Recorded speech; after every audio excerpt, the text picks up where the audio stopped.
Ginger Cat Podcast. Stories, chats, and fun oh my. Sit right down, we'll tell you why. From stories, tales to things you know. Every week we're here to show life's little moments, big and small. The Ginger Cat Podcast, we've got it all. Laughs and whispers, hear the sound. Tales that spin the world around. And every story, truth or fun. Join the fun, join everyone. Laughs and whispers, hear the sound. Tales that spin the world around. In every story, truth or fun. Join the fun, join everyone.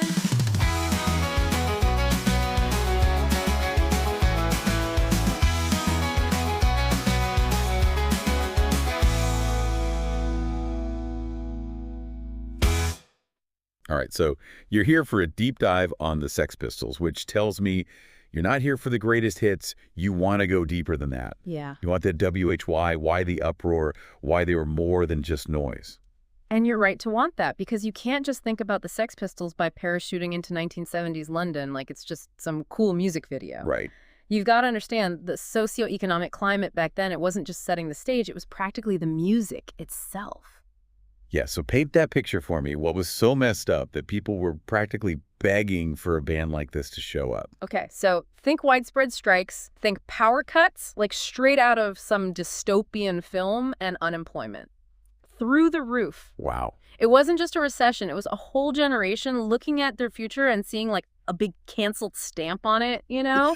And young people, man, they were disillusioned. Yeah, it's like all that pent-up energy, like dry tinder, just waiting for a match to come along. And then, bam, 4 guys with safety pins and a whole lot of rage. Exactly. It's just, what I think is so interesting is how these particular guys, this specific combination of chaos and angst, became that match. Right, because it's more than just being in the right place at the right time. It's something else. Way more potent than that, yeah. So let's talk about these guys. What was it about them, their individual stories even, that made them that potent? Well, you've got Johnny Rotten, the front man, the voice of a generation, a snarling, angry voice. His childhood was, well, rough is an understatement. Serious illness, isolation. You can practically draw a line straight from those experiences to the rage in his performance. Totally. It's like that gave him something real, something to scream about from deep down. And it wasn't just him. Steve Jones, the guitarist, the guy was practically a one-man crime wave, stealing musical equipment left and right as a kid. No way. Basically equipped the band before they even officially formed. Right. So yeah, his relationship with authority, pretty clear from the get-go. So you've got raw talent, anger, disregard for the rules, check, check, check. But then you've got Malcolm McLaren. Can't tell the Sex Pistols story without the manager, can you? This is the guy who, by many accounts, was looking to create a band that embodied all this unrest like it was a product. You absolutely can't. And that's what makes it so interesting, right? Because was it calculated? Was this just rebellion manufactured in some backroom deal? Or was it a genuine expression? It's got to be a bit of both, right? Probably, yeah. And that's what makes them so compelling. Because they clearly had something to say. But to have someone like McLaren packaging it, pushing it like that, yeah, that's when it goes into overdrive. Exactly. And the timing, it was perfect. Take God Save the Queen, their most, I don't know, infamous song. They dropped this anthem about, what, an irrelevant monarchy during the Queen's Silver Jubilee? Oh, talk about bad timing. The Jubilee! Supposed to be national pride and celebration. Right. It's more than just rebellious at that point. It was almost treasonous. Which, of course, just made it explode. They get banned by BBC, record stores wouldn't touch it, but we both know what happens next. Oh, yeah. You can't tell a teenager they can't have something without making them want it more. Exactly. All that controversy. That just makes people curious, and back then that was pure fuel on the fire of their fame. And then you've got their Bill Grundy interview where, yeah, they swore on live TV, which, come on, back then, practically unheard of, especially on a show like that. Oh, yeah. But the impact was way more than a few curse words, wasn't it? Way more. See, for a lot of people watching, people who'd never even heard of punk rock, this wasn't just some band acting up. Right. It was their first look at this raw, unapologetic thing, this movement, and who are these guys on screen with? This out-of-touch, old TV presenter who represents, well, everything they're rebelling against. It's like they become the poster boys for this generational clash that's bubbling under the surface. Exactly.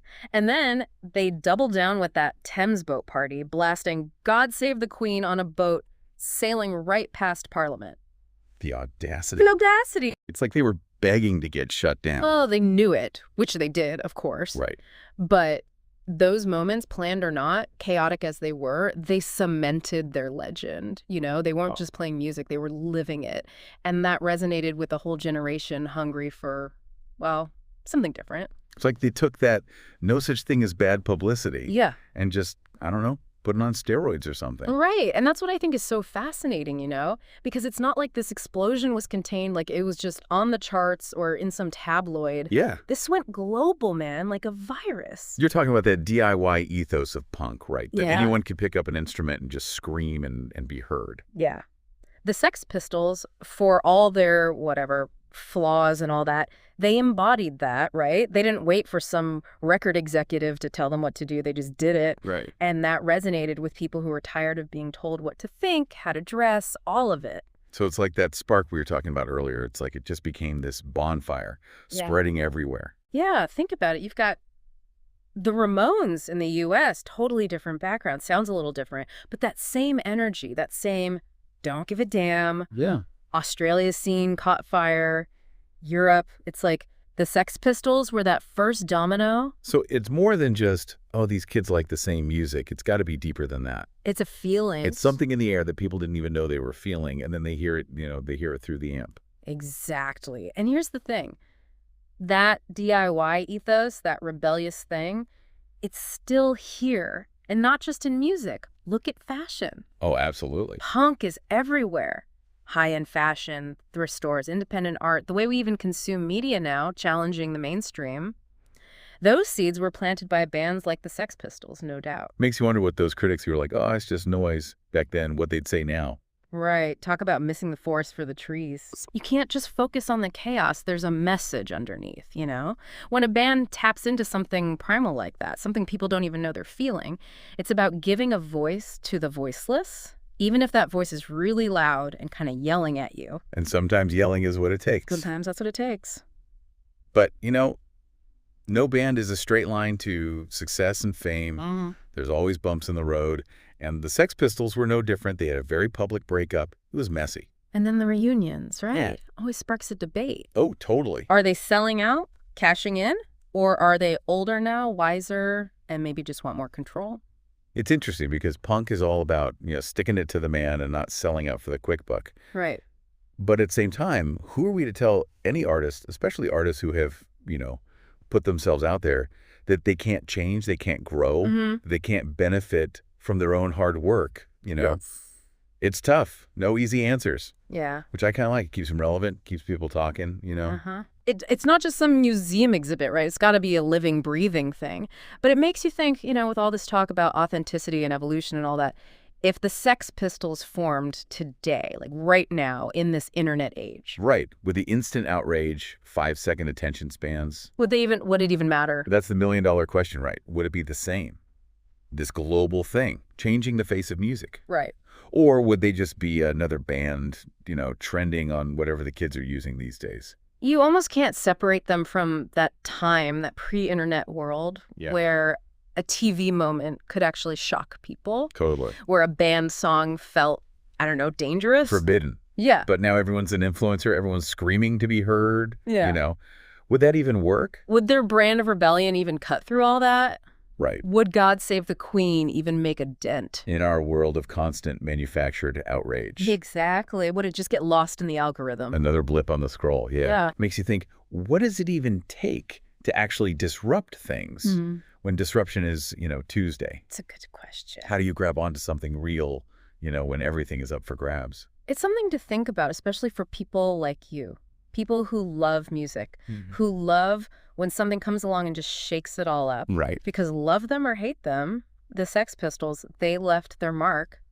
And sometimes just figuring out how that happened, understanding the context, the chaos, that's just as important as the mark itself. Like you said at the beginning, it's not just about the what, it's the why that's really interesting. Totally. And I think we did some digging today. Yeah, we went past the safety pins and the screaming. Oh, yeah. Got to the heart of it, to a movement that's still going. Absolutely. So hopefully, dear listener, this gives you something to think about, maybe even challenges what you thought you knew. Yeah.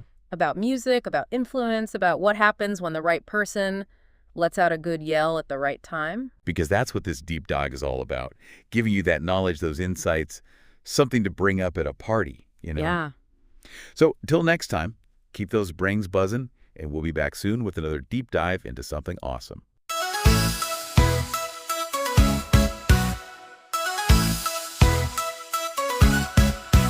That's a wrap, another chat. Thanks for stopping by.